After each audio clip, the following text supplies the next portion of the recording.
xaafadda Eastleigh oo hore aysan u soo gaarin banaanbaxyada ka socda qaybo ka mid ah magaalooyinka Kenya ayaa maanta ah mid suuqyadeeda albaabada ay isugu laaban yihiin.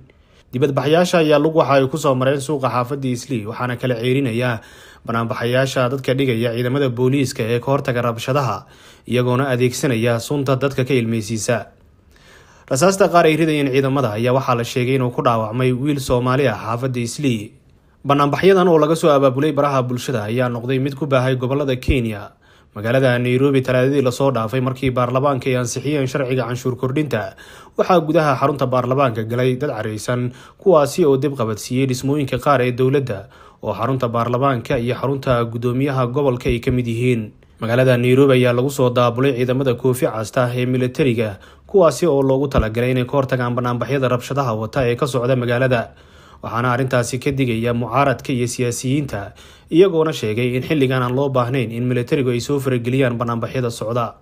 Madaxweynaha Kenya William Ruto ayaa waxa uu sheegay inuu diyaar u yahay wada xaajood inuu la galo dhalinyarada banaanbaxaysa waxaana arrintaasi ka biyadiiday dadka banaanbaxyada dhigaya iyadoo markii dambe sharciga canshuur kordhinta ee buuqa dhaliyo madaxweynuhu ka laabtay waxaana uu dib ugu celiyay baarlamaanka oo horey u meelmariyay sharcigan. Goobo ganacsi ayaa la boobay inta banaanbaxyadu ay socdeen talaadadii waxaana ka mid ah goobaha sida aadka loo bartilmaameedsanayay xarumaha ganacsi ee xildhibaanadii saxiixa sharciga canshuur kordhinta ee buuqa dhaliyay.